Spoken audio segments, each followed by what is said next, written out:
le travail d'intérêt général plutôt que la prison au Burkina Faso. Avec environ 8000 prisonniers, le Burkina Faso fait face à une surpopulation carcérale. Le faible taux de prisonniers enregistrés dans les maisons d'arrêt est compris entre 100 à 150%. La première loi sur le travail d'intérêt général, adoptée en 2004, a montré ses insuffisances. Mais celle de 2024, adoptée ici à l'unanimité par les députés, place désormais les détenus dans des centres de production agricole pour contribuer à l'atteinte de l'autosuffisance alimentaire au Burkina Faso. Le travail d'intérêt général aura une vocation de production d'abord pour la société, aura une vocation de réinsertion sociale pour le détenu. Bien entendu, quand on parle de réinsertion sociale, ça veut dire que la personne, en exécutant le TJ, a peut-être appris quelque chose, à faire quelque chose d'elle-même, à la sortie, qu'il pourra aller mettre en exécution pour ne plus s'adonner à de la délinquance. C'est une stratégie qui est plutôt intéressante parce que ça permet sur plusieurs plans d'améliorer certaines conditions. C'est-à-dire, premièrement, ça permet d'économiser parce que quand les détenus sont en prison, il faut beaucoup d'argent pour leur entretien puisque ils sont comme des locataires qui ne payent pas. Ils sont là, ça libère, ça va permettre également de libérer les prisons pour peut-être recevoir et accueillir plus de prisonniers. Ça va permettre aussi de réinsérer les prisonniers parce que vous savez, les peines ne sont pas seulement punitives, les peines sont aussi dans l'ordre de rééduquer, dans l'ordre de dissuader. Donc, du coup, il ne faut pas seulement penser qu'on fait les peines, qu'on prononce des peines contre des personnes qui ont commis des torts, des délits, des crimes, je ne sais pas quoi, juste parce qu'on veut les punir. Généralement, une peine bien administrée, une peine bien orientée et bien calibrée permet de dissuader en même temps les détenus de refaire la même erreur une seconde fois. Donc, quand vous voyez des personnes qui font des récidives plusieurs fois sur des domaines précis, par exemple, si vous arrivez dans un pays, dans une prison où la grande partie des récidives sont peut-être les vols à main armée. Et vous voyez, la plupart des détenus qui sont là, le pourcentage de récidives est plus grand sur les vols à main armée. Ça veut dire aussi, c'est un signal fort, ça veut aussi dire que les vols à main armée sont peut-être pénalisés de façon pas bien dosée. Donc, la peine n'est pas calibrée de telle sorte qu'elle puisse faire son rôle de punition et son rôle de dissuasion aussi. Et voilà, donc du coup, instaurer les travaux d'intérêt généraux pour les prisonniers, pour les détenus, c'est plutôt une bonne idée. Pourquoi? On peut débattre là. Vous savez, chez nous en Afrique, dans plusieurs pays, nous avons l'habitude de faire les choses pour imiter. On imite l'Occident, on imite les pays développés, entre griffes, on imite les autres. Et généralement, on n'est pas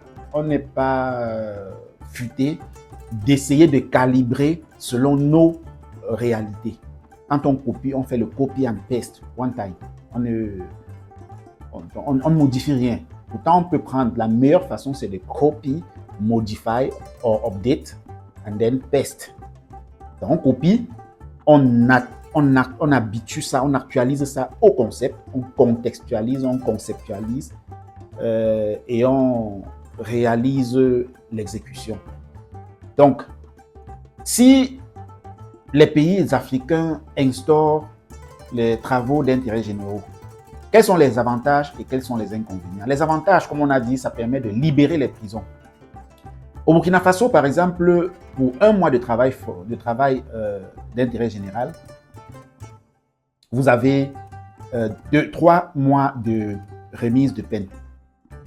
Donc, si vous décidez de travailler et de souscrire à cette offre, cette offre pénitentiaire, vous travaillez 1 mois et on vous réduit 3 mois sur votre peine. C'est-à-dire quoi? Si vous aviez 3 ans de peine alors vous décidez de faire 1 an de travaux d'intérêt général et de travaux d'intérêt généraux.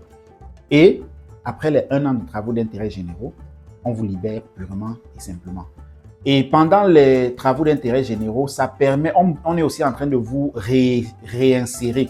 Donc, pendant que vous travaillez, on vous réinsère dans la société en vous faisant maîtriser le travail dont vous êtes en train de faire. Ce qui peut, à la fin de votre peine, vous permettre de facilement trouver votre voie dans la société, de ne pas toujours. Vous savez, les personnes qui volent, c'est vrai que les voleurs, les tueurs, les criminels ne sont pas là juste tous parce qu'ils n'avaient quoi faire, mais la plupart, on sait tous que c'est le chômage, la pauvreté, voilà.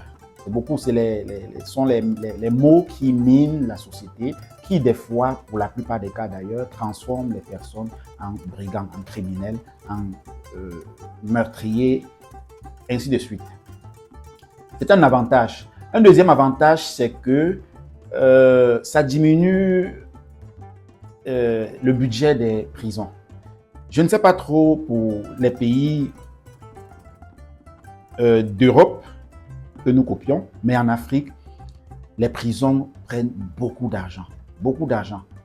On est là, des personnes qui sont bien portantes. Imaginez, des personnes qui sont des personnes citoyens loyaux, des citoyens exemplaires qui sont dans les villes, dans les quartiers, qui dorment dehors, qui dorment au sol. Ils n'ont rien fait, ils ne volent pas, ils ne commettent pas de délits, de crimes, rien. Ils sont plutôt exemplaires, mais ils n'ont pas de maison et ils dorment au sol, ils dorment à la rue.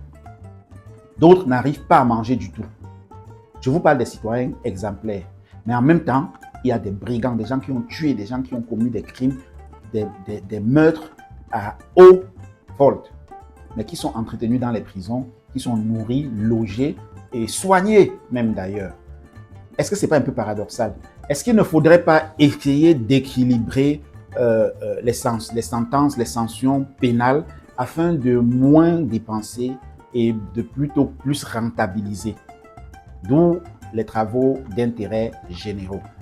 On prend un prisonnier, on prend un bandit, il a fait un crime, je prends l'exemple il a tué et on lui donne 3 ans d'emprisonnement ferme. Et dans les 3 ans d'emprisonnement ferme, pendant les 3 ans, si chaque prison de chaque pays a peut-être, je veux dire banalement, 50 hectares de champs, de terre arable appartenant à la prison, pendant les 3 ans, tous les prisonniers, chacun, dès que tu entres en prison, on découpe une portion de peut-être 400 mètres carrés ou 500 mètres carrés et on te la remet. Tu dois cultiver dessus selon les consignes qu'on te donne. On t'amène, on vous prend chaque jour, quand il faut aller au champ, on vous prend dans le camion, on vous amène au champ. Vous êtes là au champ, vous travaillez, et à la fin des travaux champêtres, on vous récupère, on vous ramène. Ça fait que si les produits récoltés sont bien faits, bien suivis, ben, ça fait de l'argent, ça fait des entrées, ça fait que les prisons ne sont pas que des mangeoires ou alors des gouffres à budget, mais les prisons deviennent rentables. Ça, j'ai pris juste le côté du champ. J'ai pris juste le côté des travaux champêtres. Je me rappelle à l'époque, au Cameroun par exemple, il y avait cette histoire de travaux d'intérêt généraux là.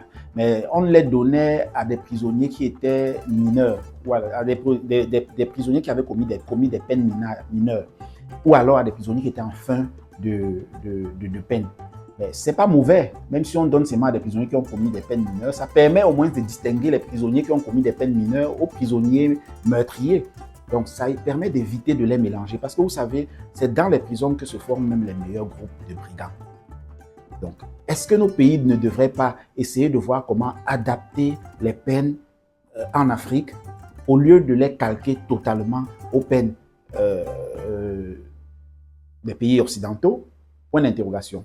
Est-ce que nos pays ne devraient pas massivement adopter les travaux d'intérêt généraux afin de rentabiliser les prisons? Point d'interrogation. Est-ce que finalement, il ne serait pas important de légaliser et d'administrer les peines, les travaux d'intérêt généraux afin de désengorger et de distinguer les prisonniers mineurs des prisonniers, les gens qui ont commis des peines mineures, des délits mineurs, aux gens qui ont commis des délits ou des crimes graves. Point d'interrogation. Dites-nous en commentaire ce que vous en pensez. Ibrahim Traoré, je vous ai dit ici qu'il est un exemple à suivre. Donc, ne soyez pas surpris que ce soit Ibrahim Traoré qui revienne sur les rendez-vous africains à plusieurs reprises. Mais tant qu'il fait, nous cherchons à encourager ceux des présidents africains ou alors ceux des pays africains qui suivent la logique dont les Africains ont le plus besoin. Ou alors qui suivent une logique qui permet de comprendre qu'ils sont loyaux et ils ont mis le peuple en priorité et non leur poche en priorité. Ibrahim Traoré est ce genre de président que nous voulons pour l'Afrique. Applaudissez pour lui. Applaudissez et sur ce, on va dire Abimte.